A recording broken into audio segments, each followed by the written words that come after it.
IAS institute నిర్వహిస్తున్న all India scholarship exam pass అవ్వండి. 2 years ఫీజులో 50% మాత్రమే పే చేయండి. ఇంతకు ఆ యువతది హత్యనా ఆత్మహత్యనా? సొంత అన్నా వదినే ఎందుకు ఎవరికి తెలియకుండా ఖననం చేశారు?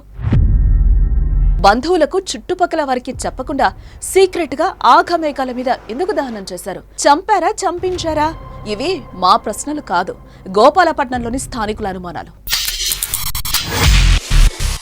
ఎవరైనా కుటుంబ సభ్యులు చనిపోతే బాధపడతాం, బంధువులకు చుట్టుపక్కల వారికి చెప్పుకుని ఆవేదన చెందుతాం కదా. అంతేకాని ఎవరికి చెప్పకుండా ఒకరో ఇద్దరు వెళ్లి దహన సంస్కారాలు పూర్తి చేసి రారు కదా. చివరి చూపులైనా చూసి వెళ్తారని చనిపోయిన వారి స్నేహితులకు, వారి తోటి వారికి సమాచారం చేరవేస్తాం కదా. కానీ విశాఖలో మాత్రం దీనికి భిన్నంగా జరిగిందే. నర్సింగ్ చదువుతున్న ఓ యువతి అనుకోకుండా చనిపోగా ఆత్మహత్య చేసుకుందని చెప్తూ సైలెంట్ గా దహనం చేశారు జంట. దాంతో అసలు ఏం జరిగింది అనే అనుమానాలు వ్యక్తమవుతున్నాయి.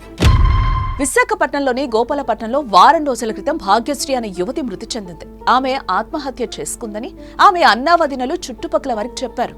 నిజమే అయ్యుండొచ్చని అంతా భావించారు. కానీ అప్పటికప్పుడే ఎవరికీ చెప్పకుండా యువతి మృతదేహాన్ని ఆటోలో తీసుకుని వెళ్లారు. ఆస్పత్రికో పోలీస్ స్టేషన్ కో వెళ్లారేమోనని చుట్టుపక్కల వాళ్లు భావించారట. కానీ తీరా వాళ్లు నేరుగా శ్మశానంలోకెళ్లి ఆ యువతికి దహన సంస్కారాలు చేశారు. అది సాంప్రదాయబద్ధంగా జరగలేదు. ఎవరిని పిలవకుండా చెప్పకుండా ఆ యువతిపై పెట్రోల్ పోసి దహన కార్యక్రమాన్ని పూర్తి చేశారు. ఇక ఈ విషయం క్రమంగా అందరికీ తెలియడంతో ఆ యువతి అన్నావదినల తీరుపై చుట్టుపక్కల వారికి అనుమానాలు మొదలయ్యాయి.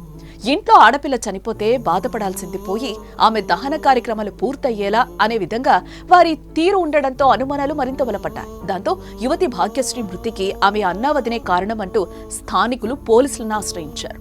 దాంతో రంగంలోకి దిగిన పోలీసులు అసలు విషయాన్ని రాబట్టే పనిలో ఉన్నారు. మృతి చెందిన యువతి భాగ్యశ్రీ విశాఖలోని కేపీ వైద్య కళాశాలలో నర్సింగ్ చదువుతోంది. ఈమెకు తల్లిదండ్రులు ఎవరూ లేకపోవడంతో అన్నావదుల దగ్గరుండి చదువుకుంటోంది. ఏ క్రమంలోనే ఆమె ఆత్మహత్య చేసుకుందని ఒక్కసారిగా ప్రచారం జరగటం, ఆమె మృతదేహాన్ని మాయం చేసేందుకు అన్నావదినలు ప్రయాసపడటంతో వారే ఆమెను హత్య చేసి ఆత్మహత్యగా చిత్రీకరిస్తున్నారనే అనుమానాలు బలపడుతున్నాయి. ఇప్పటికే విషయం పోలీసులకు చేరడంతో దర్యాప్తు మొదలుపెట్టిన పోలీసులు అన్ని కోణాల్లో కేసు కూపిలాగుతున్నారు.